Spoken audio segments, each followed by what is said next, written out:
Seja bem-vindo ao Carmadélio Responde, um pedacinho do meu Instagram, agora aqui também no YouTube. Eu sou Carmadélio Souza, formador católico, e quero responder aqui no YouTube a perguntas que eu recebo no Instagram, onde tento dar a minha pequena contribuição para que o solteiro católico cristão possa destravar e sair do seu imobilismo afetivo. Então vamos nessa. Antes de começar a responder, eu tenho algo bom para lhe falar. Nós estamos em uma promoção até o dia 8 de fevereiro, onde nós estamos oferecendo o curso Desencalhando Dragões e Princesas, mais grupo dos solteiros católicos, mais Operação Cupido, com R$200 de desconto. Se lhe interessa, clique no botão abaixo da descrição e tenha acesso agora mesmo a esse conteúdo. Então vamos aqui para as nossas perguntas. É normal enjoar, esfriar com o namorado? Veja, relacionamento afetivo é um relacionamento feito por duas pessoas que estão vivendo a sua vida normal. Não são duas pessoas fora do tempo, nem fora da sua história. Então é muito comum que dentro do próprio relacionamento afetivo,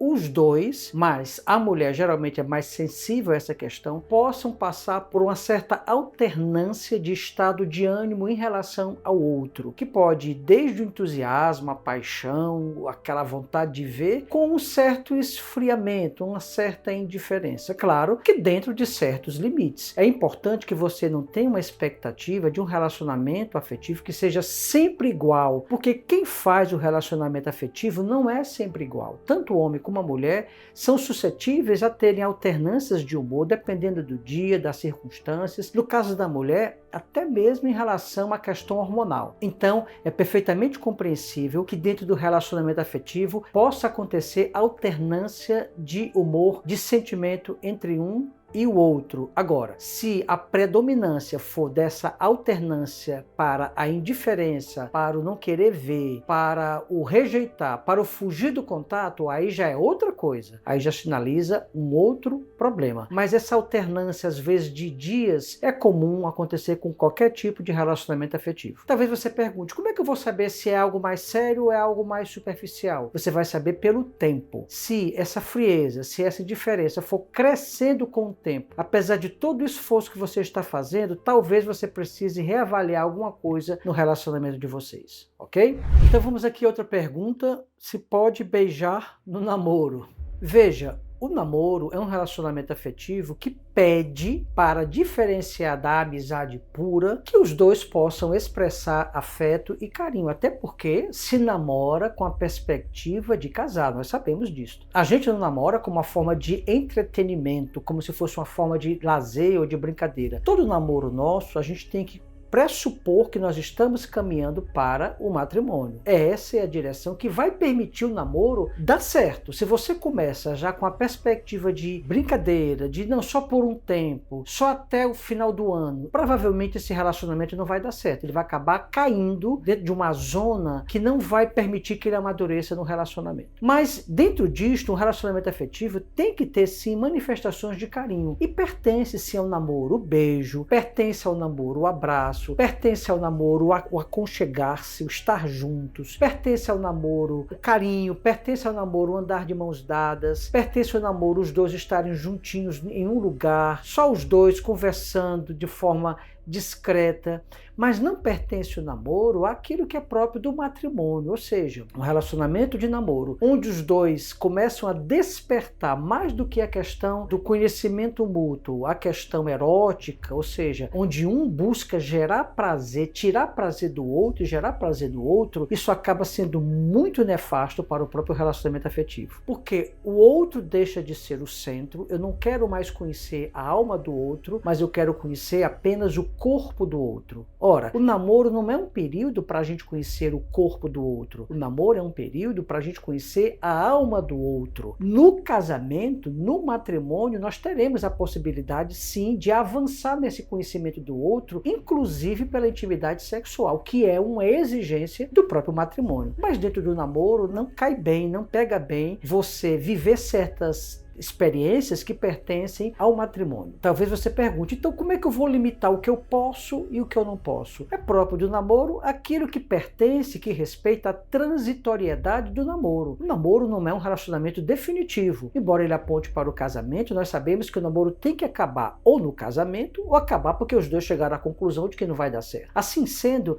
não é permitido, não é devido no namoro ter certas intimidades que não pertencem à transitoriedade de um relacionamento que tende a acabar. Então, relação íntima não é permitido, toques íntimos não é permitido, um ficar mexendo, entenda, eroticamente, gerando sensações agradáveis, ou mesmo prazer pelo prazer no outro, não é compatível com aquilo que é próprio do namoro. Eu sei que, e eu acompanho namoros há muito tempo, eu sei que às vezes os casais vacilam, e sei que às vezes os casais podem escorregar. E quando acontecer isso, o que é que vocês devem fazer? Vocês são cristãos, vocês são católicos, vocês são evangélicos, e para nós está um valor. Vocês vão sentar juntos e vão conversar e entender o que é que aconteceu para vocês terem ultrapassado o limite daquilo que era compatível com a realidade de namoro de vocês. Então vocês vão conversar, vão tentar descobrir o porquê que vocês vacilaram e fazer uma promessa mútua de não mais cair, de não mais vacilar. Se o namoro continuar tendo quedas, quebrando a castidade, ferindo a castidade, a tendência é que esse namoro não vá dar certo. E mesmo que ele prossiga no tempo, eles vão estar no foco errado, com tudo para dar errado num futuro casamento. Então a orientação que se dá é que deve-se ter sim no namoro aquilo que é próprio do namoro, o carinho próprio do namoro, o beijo inclusive é próprio do namoro, o beijo, mas se deve fugir de tudo aquilo que possa despertar sensualmente os dois. Uma coisa, por exemplo, um homem que abraça sua namorada, ele sentir uma excitação e ele recuar desta excitação porque ele sabe que não pode alimentar uma excitação, digamos, involuntária. Bem diferente de um homem ou de uma mulher que no namoro buscam mutuamente uma excitação onde um estimula o outro, que normalmente não termina muito bem. Então a questão não é apenas de um moralismo, a questão não é essa, a questão é de se respeitar aquilo que é próprio, que deve ser vivido dentro do namoro. Nós sabemos que sexo é um dom de Deus, é um maravilhoso chamado que Deus faz a nós, homens e mulheres, e que tem o tempo certo e o lugar certo para viver. O namoro, o foco é conhecer mais a alma do que o corpo do outro. Então, é importante que a gente não tenha neurose a esse respeito, possamos, como cristãos, namorar com alegria, com carinho, com afeto, mas estando sempre atento para que a gente não dê muita vazão à carne, à tentação e, em alguns casos, até mesmo ao pecado. Ok? Fica essa dica. Algum problema em relacionamento de 13 anos de diferença na idade? Olha, essa daqui talvez seja uma das perguntas que eu mais recebo no Instagram. Aliás, fica aqui o convite. Se você está me vendo aqui pelo YouTube, fica o convite de você ir no nosso Instagram, @Carmadélio. Lá nós respondemos, em média, 15 a 20 perguntas por dia sobre assuntos variados. Nós trazemos aqui para o YouTube apenas algumas perguntas. Essa é uma delas que nós trouxemos para cá. Então, voltando para a pergunta. A questão da diferença de idade é uma questão que tem que se levar em consideração dois aspectos. O primeiro aspecto é a questão do tempo. Veja, 13 anos de diferença salienta que um está vivendo um tempo diferente do outro. Por exemplo, um pode já ser formado, já estabilizado profissionalmente, já estabilizado financeiramente, namorando com alguém que está começando a vida, que ainda está estudando, que ainda está fazendo universidade, que ainda não tem nada muito estabilizado. Essas diferenças normalmente podem criar um desequilíbrio no relacionamento, onde aquele mais velho tende a cuidar daquele mais novo, causando um desequilíbrio num relacionamento que deve primar pela estabilidade na reciprocidade. Relacionamento afetivo é um relacionamento que a gente dá e a gente recebe. Ora, se um relacionamento eu apenas dou, eu apenas sirvo e não recebo nada em troca, com o tempo esse relacionamento tende a se esvaziar, a complicar o próprio relacionamento. Então, quando a gente fala que é problemática essa diferença de idade muito grande entre casais de namorados, nós estamos nos referindo exatamente a essa diferença de vida que cada um está vivendo. Não são apenas 13 anos, mas com as mudanças, inclusive, rápidas que a sociedade tem passado, antigamente, uma diferença de geração era entre 20 e 30 anos, mas hoje, com a evolução, com a rapidez com que a sociedade está mudando, essa diferença de geração diminuiu diminuiu bastante. Então, diferença de 15 anos, por exemplo, ou de 13 anos, como a pergunta aqui, não é uma diferença pequena, é uma diferença que pode fazer diferença no relacionamento a dois. Evidentemente, eu não estou dizendo que não vai dar certo, eu estou dizendo que é problemático, pode dar problema. Eu sei que talvez você que esteja me ouvindo e me assistindo diga, mas eu conheço um caso de fulana de tal que deu certo. Sim, nós conhecemos muitos casos que deram certo, mas eu sou sincero com vocês, eu conheço mais casos que não deram certo. Ok? É apenas uma reflexão, fica aí essa dica. Ninguém é obrigado, claro, a casar, e às vezes eu percebo que há pessoas que ficam até chateadas como a gente dá esse tipo de resposta, como se nós fôssemos contrária à pessoa a constituir a vida dela. Nós não somos, nós queremos ajudar. Se você acha que para você dar certo, que entre vocês vai dar certo, que é tudo bem, é a vida de vocês. Vocês devem seguir aquilo que a consciência de vocês mostra. Mas atenção, a experiência demonstra que normalmente vai dar problema. Ok, então fica essa dica para você, reflita e a decisão é sua. Namorados podem viajar juntos? Só os dois? Olha, essa pergunta me chegou lá no Instagram e eu respondi de forma lacônica assim, podem, mas não devem. É de fato, não é proibido um casal de namorados viajar, porque os dois são livres, se eles quiserem viajar juntos, eles podem, dentro da liberdade deles. Mas analisando numa perspectiva de prudência, não é aconselhável, não é bom. Como nós respondemos aqui em uma pergunta nessa rodada aqui no YouTube, nós sabemos que o relacionamento de namoro deve ser vivenciado dentro de uma compatibilidade de atitudes e de comportamentos que seja adequada àquilo que os dois são. Ora, um casal de namorados não são casados. Normalmente pode acontecer, não estou afirmando que vai acontecer, um casal de namorados que saem juntos, que viajam juntos, só os dois, há uma grande possibilidade de eles se envolverem além do que deveriam. Mesmo se prometendo e fazendo um pacto de não ultrapassarem certos limites, mas nós sabemos que nós somos fracos e limitados e pecadores e que, mesmo fazendo propósitos de não cair, muitas vezes nós caímos. Então, o prudente não é que um casal de namorados viajem juntos. O ideal, se o casal vai viajar, quer viajar, levar outras pessoas com o próprio casal, como familiares, ou mesmo vários casais de namorados que viajem juntos, onde as moças fiquem no ambiente próprio das mulheres, os rapazes no ambiente próprio dos homens, e claro, convivam